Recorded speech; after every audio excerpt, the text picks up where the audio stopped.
नमस्कार, CTV7 news में आपका स्वागत है। मैं हूं प्रत्युष शर्मा। शुरू करते हैं प्रादेशिक खबरों से।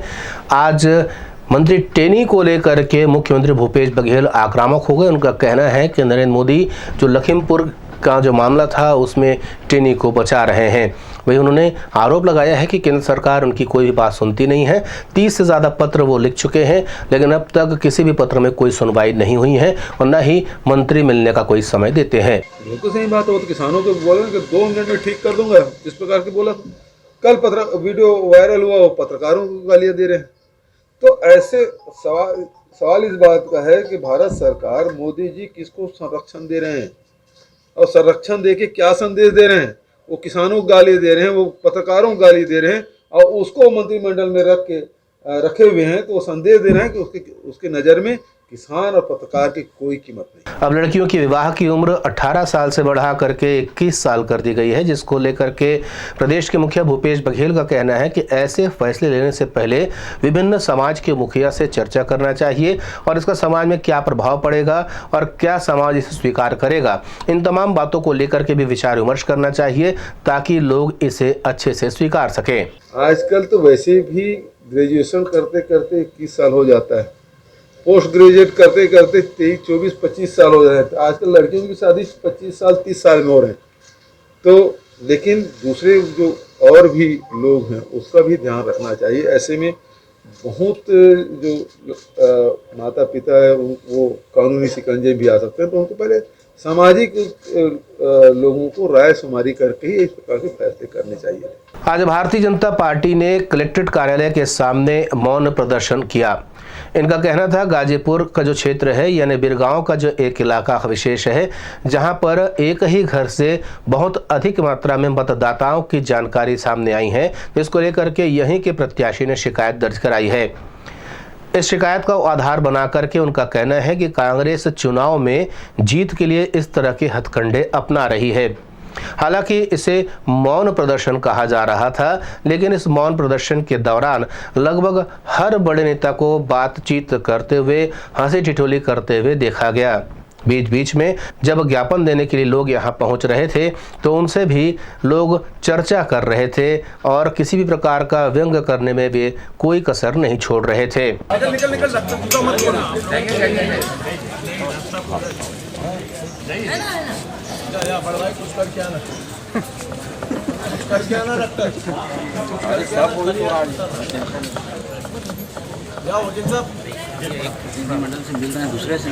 भारतीय जनता पार्टी के इस तथाकथित मौन प्रदर्शन के पीछे उनकी मंशा ये थी कि जो फर्जी मतदाता हैं उनके नाम काटे जाने चाहिए।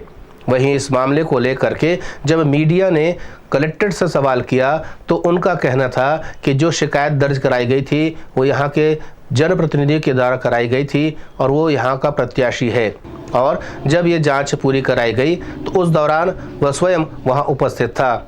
अगर इसमें किसी तरह की कोई भी गड़बड़ी होती तो उस समय इसे दावा आपत्ति करना चाहिए था, लेकिन ऐसा नहीं हुआ।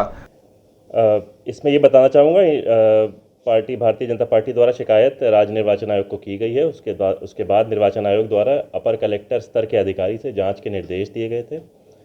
जो शिकायतकर्ता हैं वह उसी वार्ड के प्रत्याशी हैं और उनके उस पूरी शिकायत पे जांच होकर राज्य निर्वाचन आयोग को रिपोर्ट जा चुकी है। जहां तक सुनवाई की बात है, चूँकि वो उसी वार्ड के प्रत्याशी हैं, वो स्क्रूटनी में अन्य सभी चीज़ों पे वहाँ पे उपस्थित थे, उनके पास पर्याप्त मौका था। वो रिपोर्ट में हम आयोग को भेज चुके हैं। सर, मार्च में शिकायत हुई थी पहली, उनका ये कहना है।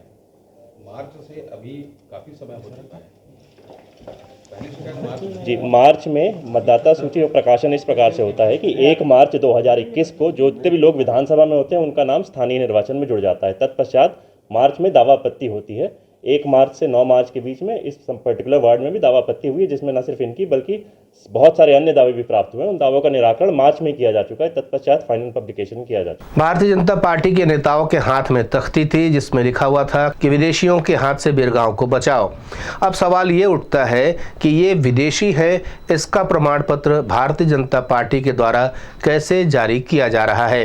क्या भारतीय जनता पार्टी जानती है कि अमुक घर में रहने वाले कौन कौन से लोग विदेशी हैं, या उन्हें विदेशी कहकर एक माहौल बनाने की कोशिश की जा रही है। वहीं कुछ का कहना है कि इस क्षेत्र में भारतीय जनता पार्टी का जनाधार बहुत कम है और अपनी इस क्षेत्र में होने वाली हार को लेकर के ये पहले ही निशाना तय कर रहे हैं कि अगर इस क्षेत्र में उनकी हार होती है तो इसका ठीकरा किस पे फोड़ा जाए। यानी जैसे पहले कुछ नेता ईवीएम को लेकर सवाल उठा देते थे कि ईवीएम से छेड़खानी की जा सकती है, और अब जबकि भारतीय जनता पार्टी अब ये कह रही है कि यहाँ पर विदेशियों को मतदाता बनाया गया है, तो अब सवाल लगातार यही उठ रहा है कि क्या भारतीय जनता पार्टी जानती है कि इस क्षेत्र में रहने वाले कौन कौन से लोग विदेशी हैं। कांग्रेस पार्टी और ये सरकार पूरी तरह तानाशाह हो गई है। एन केन प्रकारेण कुछ भी कर चुनाव जीतना इनका उद्देश्य हो गया है। एक एक घर में 150, 200, 250, 300 वोट होना, ये क्या सरकार सोई हुई है? क्या अधिकारी सोए हुए हैं? ये आंगनबाड़ी कार्यकर्ता से लेकर सबसे चेक करवाते हैं। तहसीलदार चेक करता है, डिप्टी कलेक्टर करता है, एडिशनल कलेक्टर करता है, कलेक्टर करता है, उसके ऊपर के अधिकारी करते हैं। तो ये टैक्टिक्स कांग्रेस चुनाव जीतने के लिए लंबे समय से करती रही है। Bureau report, CTV7 Raipur. अगली खबर भी भारतीय जनता पार्टी से जुड़ी हुई है। भारतीय जनता पार्टी के प्रत्याशी हैं ओम प्रकाश साहू, जो कि बिरगांव से चुनाव लड़ रहे हैं वार्ड क्रमांक 14 से, और ये अपने चुनाव प्रचार में अधिक संख्या दिखाने के चक्कर में मासूम बच्चों का इस्तेमाल भी कर रहे हैं। CTV7 ने जब इनकी रैली कवर की तो पाया कि पहली कक्षा में पढ़ने वाले बच्चे तक यहां पर प्रचार सामग्री के रूप में घुमाए जा रहे हैं। पांचवी में पढ़ते हो आप? कौन सी क्लास में पढ़ते हो? पहली में पढ़ रहे हो। कहां से आए हो आप? रामाभाटा से आए हो। किसके प्रचार में आए हो? ओम प्रकाश साहू चौथी। अच्छा, कौन से क्लास में पढ़ते बच्चे? कौन से क्लास में पढ़ते? पहली में पढ़ते। काकर प्रचार में आए? हम आपको बता दें कि न सिर्फ पहली बल्कि दूसरी, तीसरी, चौथी और छठवीं तक के बच्चों को यहां पर प्रचार सामग्री के रूप में इस्तेमाल किया जा रहा है। इस संबंध में CTV7 लगातार ओम प्रकाश साहू से संपर्क करना चाहा। ओम प्रकाश साहू को जब फोन पर ये सारी परिस्थितियां बताई गई तो उसके बाद ओम प्रकाश साहू का मोबाइल नेटवर्क से बाहर हो गया, उनसे संपर्क स्थापित नहीं हो सका। दूसरे दिन भी यह संपर्क करने के प्रयास किया गया, लेकिन ओम प्रकाश साहू अज्ञात कारणों की वजह से सामने नहीं आए। हम इस नजरिए से भी सोचते हैं कि जो यहाँ पर प्रचार करने के लिए बाहर से लोग लाए जा रहे हैं, वो लोग अपने साथ बच्चों को ले आए होंगे और उन्हीं के साथ में ये बच्चे भी साथ में चल रहे होंगे। लेकिन ये बात को स्वीकारना पड़ेगा कि ये बच्चे इस समय चुनाव के प्रचार सामग्री के रूप में इस्तेमाल किए जा रहे हैं।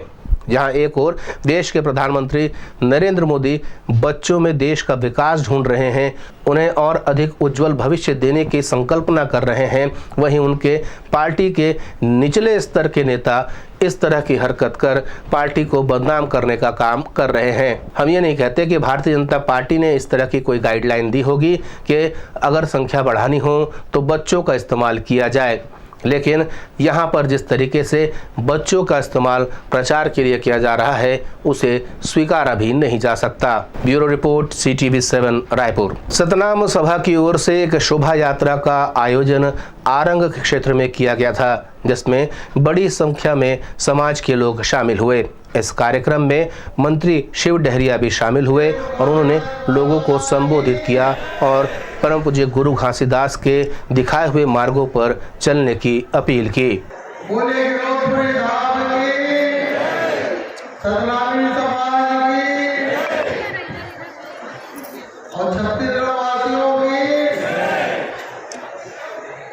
नए रायपुर में रहने वाले यहाँ के रिहायशी लोगों ने एक शिकायत दर्ज कराई थी कि यहाँ पर रात भर डीजे बजाकर उन्हें परेशान किया जा रहा है।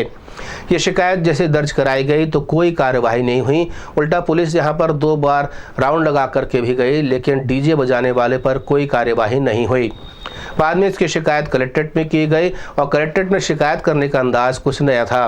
यहाँ पर शिकायतकर्ता ने अनुमति मांगी कि उन्हें कलेक्टर के निवास के सामने और एसपी के निवास के सामने रात को डीजे बजाने दिया जाए। शिकायतकर्ता शायद ये चाहते थे कि जिस परेशानी से वो जूझ रहे हैं कलेक्टर और एसपी भी उसी परेशानी से जूझें, तब जाकर कहीं उनकी तकलीफ उन्हें समझ में आएगी। जैसे ही शिकायत हुई कलेक्टर की आंख खुली और उन्होंने सीधे तौर पे इस पर अपराध दर्ज करने का निर्देश जारी किया। अपराध दर्ज होने के बाद में जिनके खिलाफ शिकायत दर्ज कराई गई है उनकी ओर से फोन पर धमकियां मिलने लगी, जिसके विरुद्ध आज यहां के रिहायशी लोगों ने सामाजिक कार्यकर्ताओं के साथ एसपी से शिकायत कर एक ज्ञापन सौंपा है। उन्होंने मीडिया से चर्चा करते हुए बताया कि उन्हें लगातार फ़ोन पर धमकियां मिल रही हैं और इस तरह की धमकियों की वजह से वो खासे डरे हुए हैं। देखिए, सामाजिक कार्यकर्ता जो आगे बढ़ के सामाजिक समस्याओं के निराकरण में सामने आते हैं वो कहीं न कहीं पुलिस प्रशासन की तरफ से या किन्हीं कारणों से ऐसे जो लोग होते हैं जो सामाजिक रूप से कानूनों का उल्लंघन करते हैं वो इनका नाम पा जाते हैं और फ़ोन पर धमकियां देते हैं और दूसरे आशंकाओं से ग्रस्त हो जाते हैं सामाजिक कार्यकर्ता। तो हमें लगता है कि पुलिस प्रशासन इस चीज़ को सुनिश्चित करे कि जो शिकायत करता है उनका नाम गुप्त रहे और उनकी सुरक्षा की जिम्मेदारी भी पुलिस की जिम्मेदारी है, क्योंकि हम पुलिस प्रशासन से सहयोग कर रहे हैं और कानून के पालन के लिए उनको बाध्य कर रहे हैं। CTV7 के लिए भीमराव की रिपोर्ट। हमें आपको बताते हुए अत्यंत हर्ष हो रहा है कि CTV7 का प्रसारण प्रदेश के विभिन्न केबल नेटवर्क पर किया जा रहा है और अगर आप इसे YouTube पर देख रहे हैं तो इसे सब्सक्राइब करना ना भूलें। फिलहाल इतना ही। नए नए समाचारों के साथ आपसे फिर होगी मुलाकात। तब तक दी अनुमति। नमस्कार।